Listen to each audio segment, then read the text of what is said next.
Man. Nak ajak susah lepak susah. Ya, aku busy. Ui. Sebab aku banyak kerja sekarang ni. Aku banyak sangat urusan. Borak dulu lah, jom. Alamak, order masuk ah. Ai. Nanti jap lagi aku datang. Man, esok lepak jom. Lepak? Ah. Sekejap aku tengok jadual aku jap. Esok peak hour lah, busy. Macam tu lusa lah. Lusa? Banyak gila order tu, lusa. Alamak, tak boleh lah lusa. Okay, bila yang kau free lah? Bila aku free? Bila aku free pun aku busy. Banyak order ni. Man, macam tu bulan depan je lah, Man, lepak. Man, bulan depan jom, camping. Bulan depan? Alamak, aku busy tu. Bulan depan aku ada nak dapatkan job.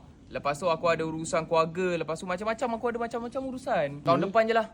Aku sekejap ni stress betul lah lepas kena tinggal awet aku. Ya, betul lah tu. Apa yang betul? Okay, betul cik. Lagi 5 minit saya datang pick up Okay, baik. Alright. Apa tadi kau cakap? Man, aku tengah cerita masalah aku. Kau boleh call.